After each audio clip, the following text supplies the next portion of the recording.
Oramos. Padre, gracias te damos por el privilegio que nos concede de poder estar congregados en este lugar donde originalmente la iglesia se ha estado juntando para adorarte y glorificarte.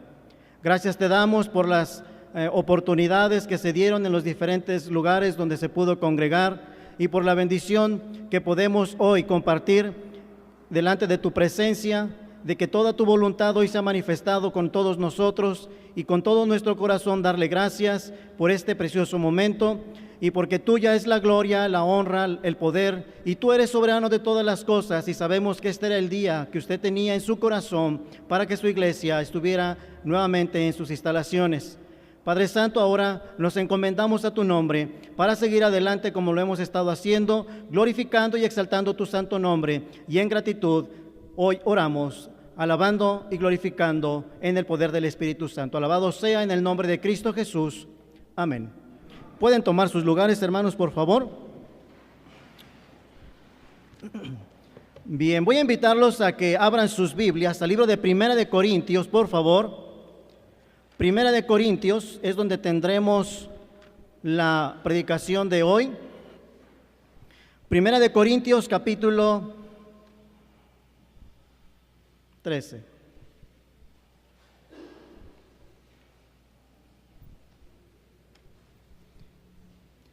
Bien, todos de alguna manera ya sabemos de qué habla esta cita. Su servidor estaba contemplando predicar hoy, hace 2 meses, que se me extendió la invitación y no me imaginé que hoy iba a predicar aquí, ¿verdad? Pero es una bendición que tanto ustedes como yo estemos en este lugar para seguir adelante. ¿Amén, hermanos? No nos detuvimos en el camino, simplemente fue una pausa en el camino, pero nunca paramos dentro de nuestro trabajo. Todos de alguna manera estuvimos activos en una u otra manera. O sea que la iglesia Emmanuel sigue adelante y seguirá adelante en el nombre de Cristo Jesús para exaltar y glorificar el santo nombre de Él y que ese sea el todo nuestro corazón y sigamos mejor que antes. Amén. Que ese sea nuestra disposición. Así es que quiero ver este rostro en esta tarde, ya saben cómo, ¿verdad? No quiero ver caras de guarache, largas, como que no pasa nada. Realmente pasa mucho. Es mucho lo que está pasando y quizás evidentemente no es algo que nos dé gloria en el aspecto material, pero evidentemente muchos no tienen un templo donde congregarse y nosotros sí tenemos donde y ahora estamos aquí. Por lo tanto, demos gracias al Señor y no quiero ver una cara apachurrada, ni agüitada, ni cosas como esas, porque desde que lo vea de aquí le voy a decir qué pasó con usted. ¿De acuerdo? Así es que vamos a leer la palabra del Señor y dice, 1 Corintios 13, si yo hablase lenguas humanas y angélicas y no tengo amor, vengo a ser como metal que resuena o címbalo que retiñe. Y si tuviese profecía y entendiese todos los misterios y toda ciencia, y si tuviese toda la fe de tal manera que trasladase los montes, y no tengo amor, nada soy. Y si repartiese todos mis bienes para dar de comer a los pobres, y si entregase mi cuerpo para ser quemado, y no tengo amor, de nada me sirve. El amor es sufrido, es benigno. El amor no tiene envidia. El amor no es jactancioso, no se envanece, no hace nada indebido, no busca lo suyo, no se irrita, no guarda rencor, no se goza de la injusticia, mas se goza de la verdad. Todo lo sufre, todo lo cree, todo lo espera, todo lo soporta. El amor nunca deja de ser, pero las profecías se acabarán y cesarán las lenguas y la ciencia acabará. Porque en parte conocemos y en parte profetizamos, mas cuando venga lo perfecto, entonces lo que es en parte se acabará. Cuando yo era niño, hablaba como niño, pensaba como niño, juzgaba como niño, mas cuando ya fui hombre, dejé lo que era de niño. Ahora vemos por espejo oscuramente, mas entonces veremos cara a cara. Ahora conozco en parte, pero entonces conoceré como fui conocido. Lea conmigo.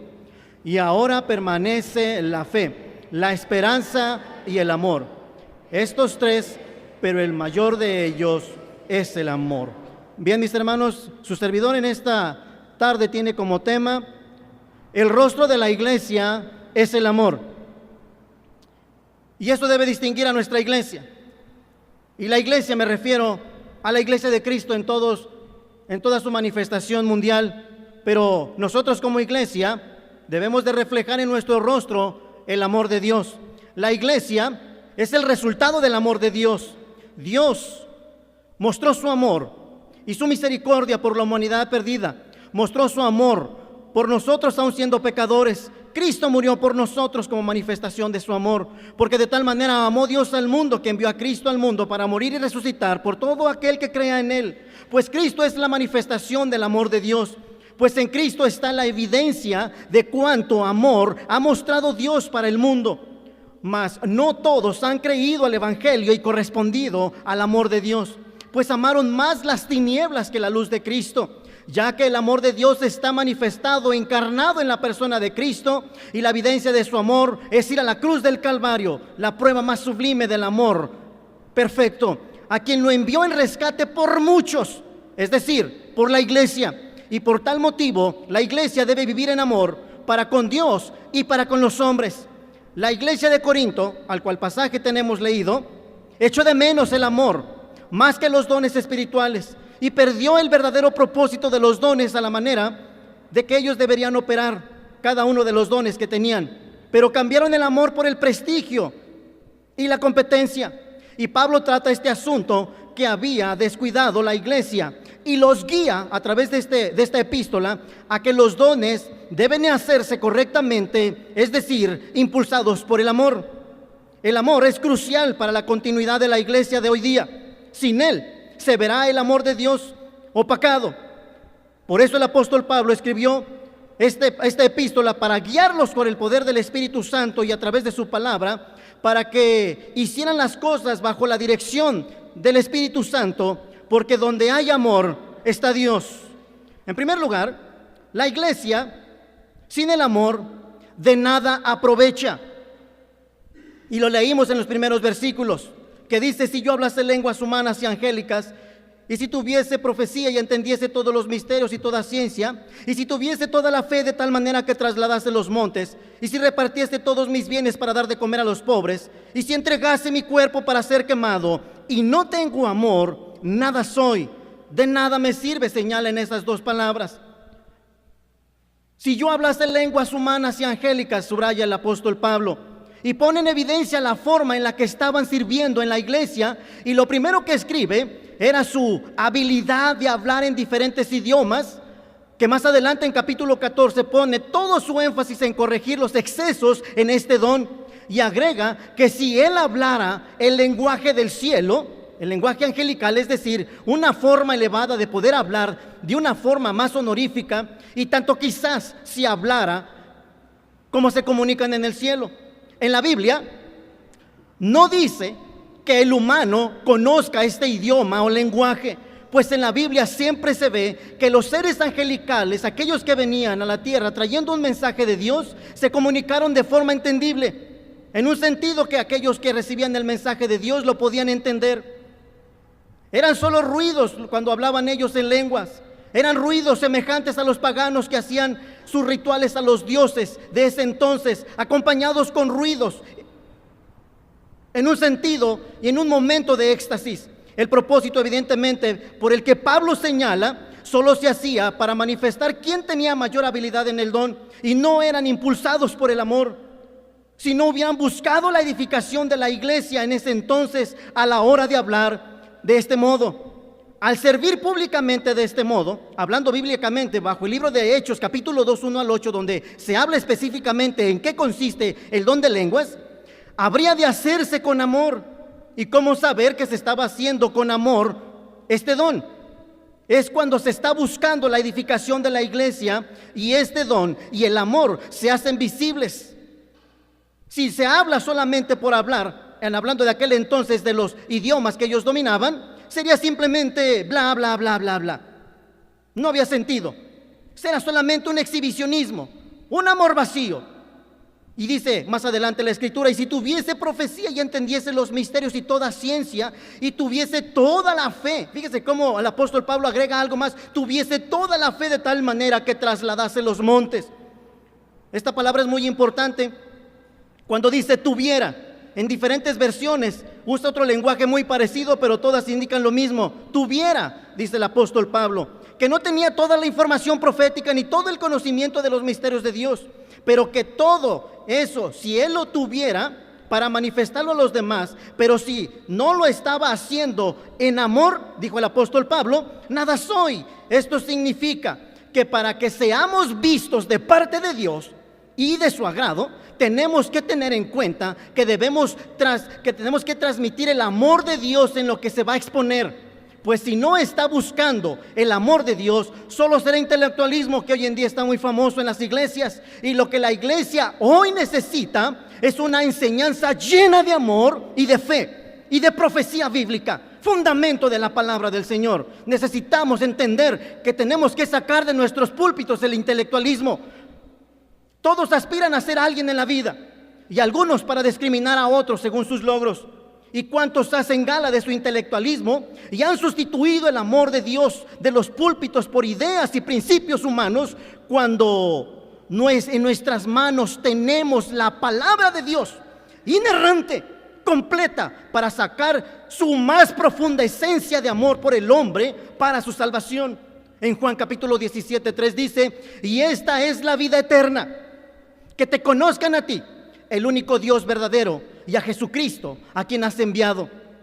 La forma de dar gloria a Dios es amar a los que se les compartirá del mensaje de Dios, porque el final de los incrédulos es el castigo eterno, el infierno, de quienes no conocen el amor de Dios para la salvación, pero también de amar a la iglesia para que ésta sea edificada contra los ataques del mundo actual. En Efesios 2:20 dice: edificaos sobre el fundamento de los apóstoles y profetas, siendo la principal piedra del ángulo Jesucristo mismo. Quien aprende mucho de la palabra de Dios por los motivos equivocados, es decir, solo para hacer gala de su capacidad, es solo ciencia, dijo el apóstol Pablo. Y no hay amor, no, nada soy, señala el apóstol Pablo. Y no seremos nada si todos nuestros intentos por ministrar están en el egocentrismo, en el exhibicionismo, y no en transmitir el peligro a quienes Dios nos da para compartirles el amor de Dios, a los que Él ha amado. Mero conocimiento solamente. Y aun si se sabe mucho de Dios y no hay amor, solo será envanecimiento, de nada sirve.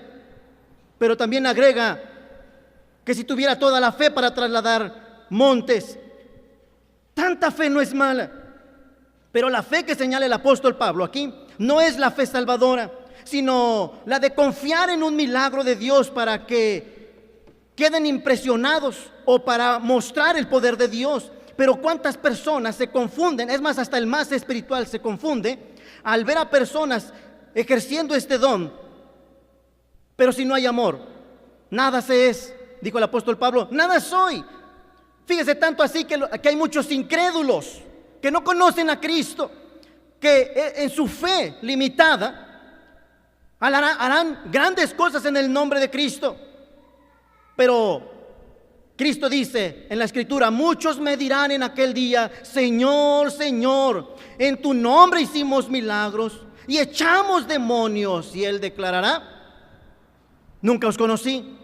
Pero hablando de los cristianos, si el amor de Dios está en el corazón, todos los actos de fe serán hechos con amor, para que al ver la respuesta de esa fe, al pueblo completo, la iglesia, alaben la grandeza y el poder majestuoso de Dios cuando responde.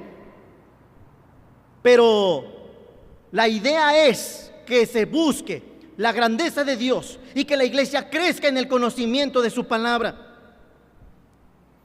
Y si repartiese todos mis bienes, dice la Escritura, para dar de comer a los pobres, y si entregase mi cuerpo para ser quemado, y no tengo amor, de nada me sirve. El rostro del amor de una iglesia busca reflejar a Dios en su corazón, no en su dinero o en su posición social, ya que el propósito es mostrar el amor ágape, es decir, un amor que se sacrifica por los demás, sin importar a qué será expuesto. Ser generoso en repartir comida u otro tipo de ayuda a quienes lo necesiten, pero se hace con fines de reconocimiento o ser ensalzado, lo está haciendo con los motivos equivocados. De nada sirve si no se está haciendo con amor. El rostro que se ve entonces es el egocentrismo, la altivez en su capacidad de ayudar. Pero si se hace con el fin de presentar el amor de Dios, y que no importa hasta dónde se tenga que llegar para ayudar y presentar el evangelio con tal de que se vea el rostro del verdadero amor de Dios, El apóstol Pablo agrega: y si entregase mi cuerpo para ser quemado. Durante la persecución contra la iglesia naciente, muchos buscaron el ser sacrificados solo para ser reconocidos, y que lo hacían con fines de ganarse algún beneficio celestial. Pero señala la Escritura que sin amor de nada sirve.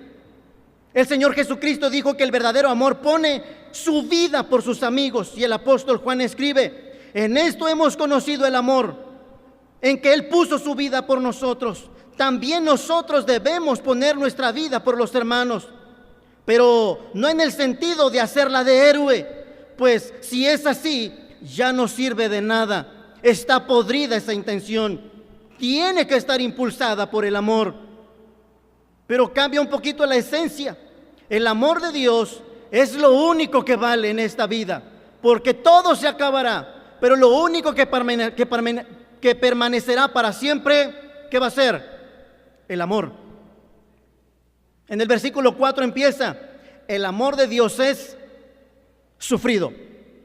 Algunos han usado este pasaje para decirle a su esposa o esposo, a su novia, a su novio: te amo, usando la Escritura. Lamento decirle que no es para romance.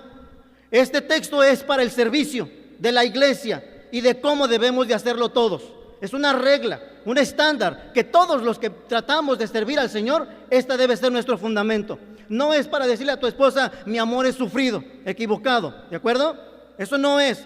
La Escritura es sagrada y en este aspecto se refiere exclusivamente al servicio por los demás, es decir, por la iglesia. Es decir, que cuando el verdadero amor entra en operación, hablando de que el amor es sufrido, se olvidó de sí mismo para servir a los demás, y la primera manifestación del Espíritu es el amor, y su primera característica es sufrido. El verdadero amor es capaz de soportar sin quejarse de alguna situación dolorosa. Es paciente, más con las personas que con las circunstancias. El amor sufrido, es decir, paciente, tiene la habilidad de no enojarse ante las molestias de personas que se aprovechan de su persona, aún teniendo la habilidad de vengarse y someterlas a su voluntad.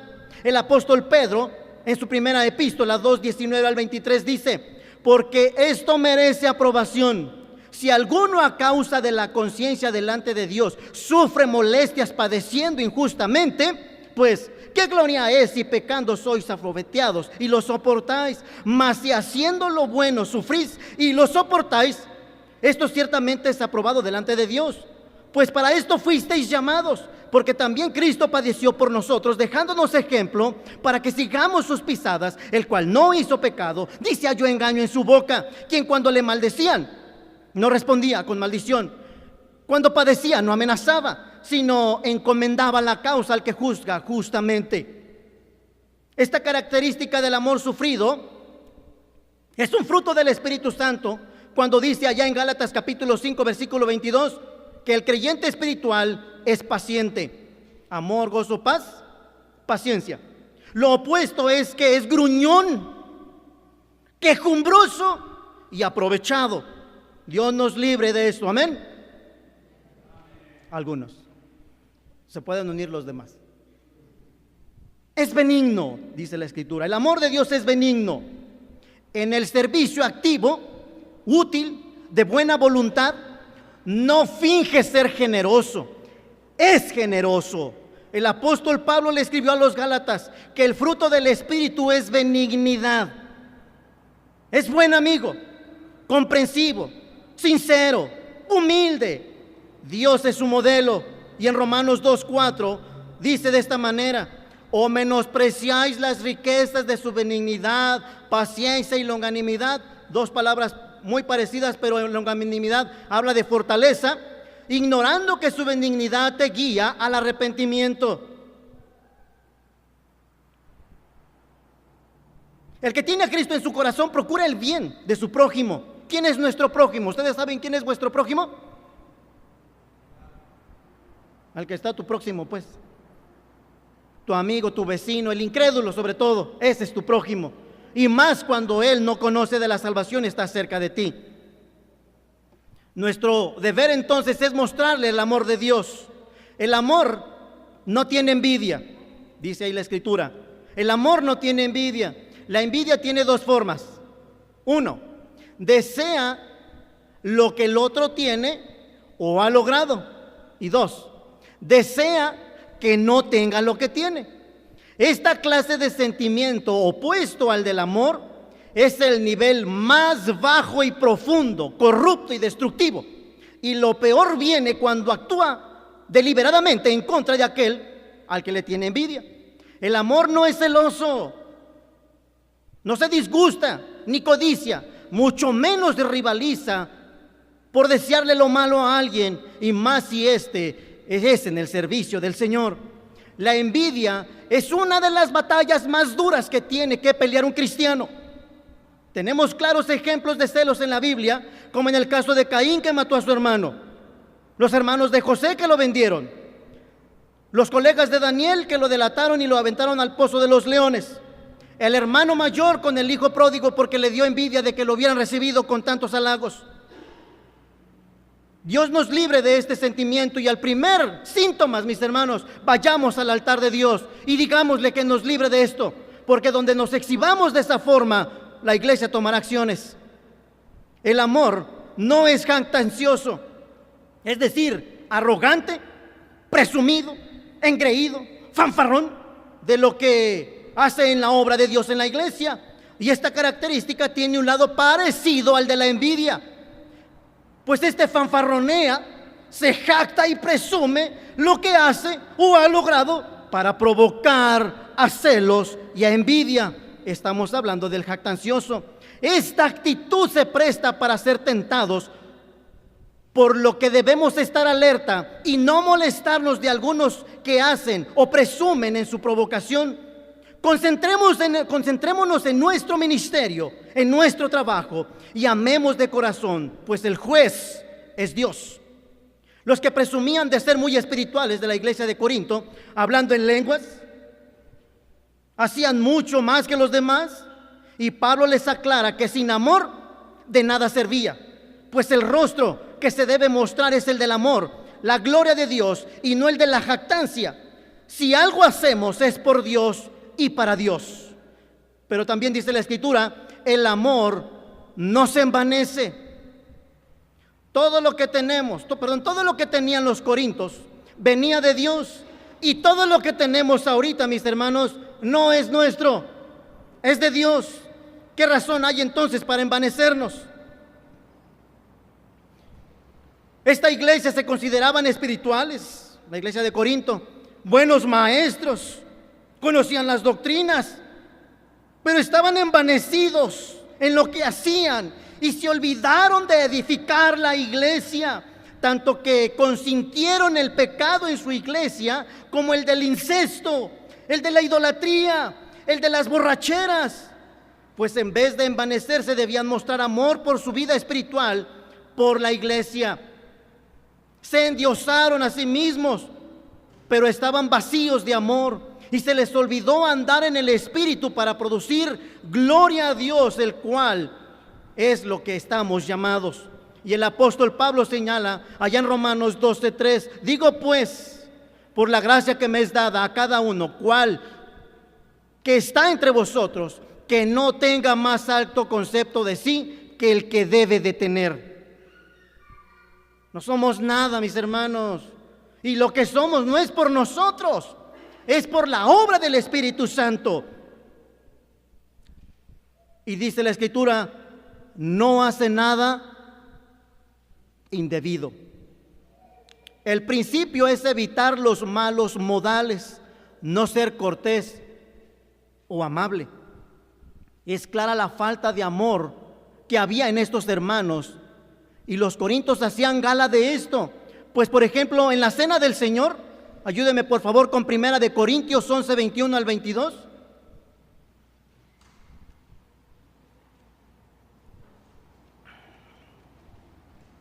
Dice de este modo 1 Corintios capítulo 11, 21 y al 22.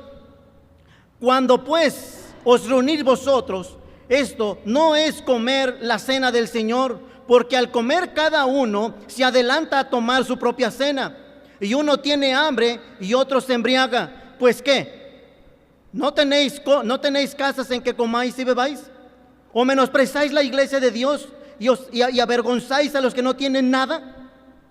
¿Qué os diré? ¿Os alabaré? En esto no os alabo. No hace nada indebido, es decir, no humilla a los que empiezan a trabajar en el ministerio de Dios, o se burla de aquellos con los que convive, o a los que ayuda. El rostro del amor es apoyo y cortesía ante situaciones donde se exponen la tentación de ser imprudentes y sobre todo ir en contra de la palabra del Señor. Hay algunos que tienen el valor de interrumpir la predicación o la clase cuando es directa. Eso es falta de respeto a la palabra del Señor. Y si alguien tiene algo en contra, debe esperar allá afuera, como hace algunos domingos predicaba. Tú y él solos platiquen de ese asunto y no haga alarde de inmadurez. ¿Por qué? No hace el amor nada indebido. Pero también dice la Escritura, no busca lo suyo, busca el bien del otro. La tendencia de la humanidad es hacer su propia voluntad, tanto que hay muchos jóvenes en nuestras iglesias que dicen, yo hago de mi vida lo que yo quiera, tú no me tienes que decir cómo debo de vivir. Simplemente esa actitud se le llama rebeldía. Así es de fácil. Ni nosotros como padres hacemos nuestra voluntad, porque somos llamados a hacer la voluntad de Dios, porque Dios es el único que sabe qué es lo mejor para nosotros. Por lo tanto, el amor no busca lo suyo. El verdadero amor no busca aprovecharse de los demás o sacarles provecho, sino al contrario, no ser carga, sino apoyo de quienes va a servir. Él no busca lo suyo. Él está dispuesto a contribuir intensamente en que la iglesia tenga armonía, unidad y sobre todo contribuye sirviendo con amor a los demás. Y no busca que le sirvan, sino que usa aquellas palabras de Cristo cuando dijo, vino a servir y a dar su vida en rescate por muchos. Hablando de rescate por muchos, evidentemente estamos hablando del Señor Jesucristo, pero nuestra actitud debe ser de servir. Buscar el bien de los demás es que vengan al arrepentimiento y la iglesia venga a consagrarse. El amor no se irrita, dice la Escritura. Evidentemente era un campo de batalla la iglesia de Corinto, pues había dos preferencias. Algunos decían que eran de Apolos, otros apoyaban a Pablo, a cual más reflejaba inmadurez, y ellos peleaban entre sí para considerar cuál era el mejor. Pero el apóstol menciona que el verdadero amor no se enoja o se enfurece, pues la idea de irritarse es manifestar una falta de dominio propio, al considerarse quizás que no se le toma en cuenta.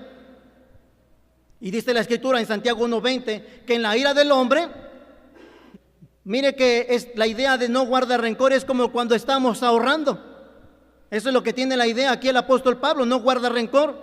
Estar aguardando ahí en el corazón, atesorando pecados de otras personas y las faltas y las ofensas en su contra. El veneno del alma y del cuerpo es el rencor. Y esto es un problema grave, pues el mandamiento es perdonar. Y el que no perdona, aparte de que anda en el valle de la amargura y el egocentrismo, está en pecado. Dios nos ha perdonado y así nosotros también debemos de hacerlo. Reconocer que nos equivocamos, porque el rostro del amor debe ser, el rostro de una iglesia debe ser el amor y no la amargura. Y también dice la Escritura, no se goza de la injusticia, mas se goza de la verdad. Es decir, no es abusivo o es aprovechado. Gozarse de la injusticia aparente de esperar que alguien cometa un error o caiga en pecado. No debería de haber deleite en la tragedia que sucede en algún hermano. Hay quienes se gozan porque el hermano le fue mal, o hay quienes les desean lo malo a los demás. Y esto no debe ser así, aunque nos caiga mal esa persona.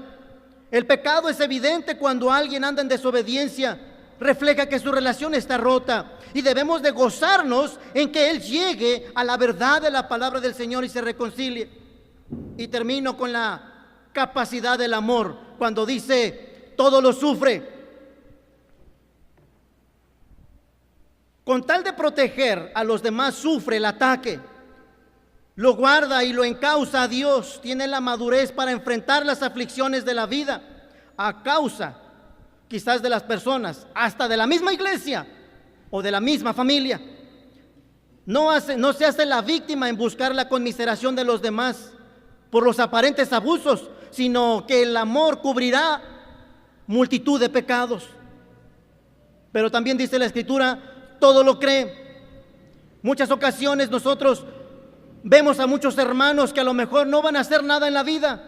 Algunos padres no creen que sus hijos vayan a ser obreros del Señor. ¿Y sabe qué? El Señor Jesucristo anduvo con un hombre llamado Pedro. Y él veía lo que nadie veía en el apóstol Pedro. El apóstol Pedro era un hombre intrépido, atrevido, arriesgado y muy desordenado. Pero Cristo veía en él un potencial cuando estuviera lleno del Espíritu Santo. Y es lo que debemos de ver en cada uno de los hermanos. Creer que de él puede hacerse algo grande. Como muchos no creían en la iglesia Emmanuel, hoy nosotros podemos decir que siempre creímos que íbamos a seguir adelante. Amén. A pesar de lo que fuera, el ataque del donde viniera, nosotros siempre creímos que estaríamos aquí. Es como si hubiéramos pasado una pesadilla y acabamos de despertar. Pero también todo lo espera. El amor se niega al fracaso, aunque parezca imposible. La Escritura dice en Isaías 40:31, pero los que esperan a Jehová tendrán nuevas fuerzas. Levantarán alas como las águilas, correrán y no se fatigarán, caminarán y no se fatigarán. Como hoy lo podemos contemplar, el esperar es para ver la gloria de Dios. Y muchos no la están viendo este día. Se desesperaron y se fueron porque no supieron esperar. Y hoy la iglesia Emmanuel puede decir, todo lo espera, pero también todo lo soporta. ¿Y cuántos no se tuvo que soportar? Amén. El apóstol Pablo le dijo a Timoteo, allá en su segunda epístola 4:5, pero tú, sé sobrio en todo, soporta las aflicciones, haz obra de evangelista, cumple tu ministerio. Tranquilo, Timoteo, resiste en el Señor y en el poder de su fuerza. Hasta hoy has resistido y has ganado la batalla. Hermanos, hay que alistarnos porque viene otra.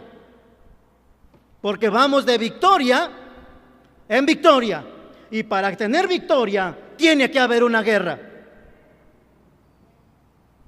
No le tengamos miedo a las aflicciones, porque la Escritura dice, bienaventurado el varón que soporta la tentación, porque cuando haya resistido la prueba, recibirá la corona de vida que Dios ha prometido a los que le aman. Y quizás no nos ha tocado todavía llegar al cielo y ver nuestra corona, pero sí podemos ver un milagro de Dios. No es cuando tú y yo queríamos, era cuando Dios quería, porque Dios es soberano y ama a nuestra iglesia. Así es que hasta aquí Dios nos ha ayudado. Ahora no es el momento de perder el tiempo, sino que es el momento de que la iglesia muestre el amor de Dios, que sea reflejado a un mundo lleno de odio, de indiferencia. Y hoy deberíamos caer postrados de rodillas para darle gracias a Dios por este momento tan hermoso, porque a pesar de todo, Dios nos ha sostenido gracias al amor de muchos hermanos, de la forma como haya sido. Estuvieron velando por la iglesia y por nuestras familias. Quizás no era lo que queríamos ni lo que esperábamos, pero somos humanos, no somos perfectos. Necesitamos considerarnos en el amor y en las buenas obras. Esto significa que durante todo el tiempo que la iglesia no estuvo en este lugar, vivimos en el Espíritu Santo y hoy podemos decir, aquí estamos. La iglesia nunca se fue porque estamos unidos y seguiremos unidos hasta la venida de Cristo Jesús. Y no vamos a seguir así, vamos a mejorar. Vamos a poner nuestros ojos así como lo están haciendo, pero vamos a mejorar en todas las misiones. Vamos a mejorar en nuestras clases, vamos a mejorar en nuestros púlpitos, vamos a mejorar como padres, como esposos, porque los amamos. Y si amamos a la familia, se verá cuánto amor tenemos por la iglesia. Amén, mis hermanos. Yo le voy a invitar a que no se ponga de pie. Yo le voy a invitar a que nos pongamos de rodillas para darle gracias a Dios por este día.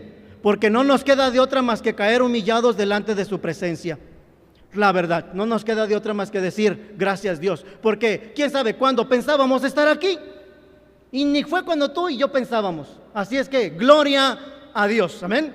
Voy a invitarlos a que oren conmigo, por favor.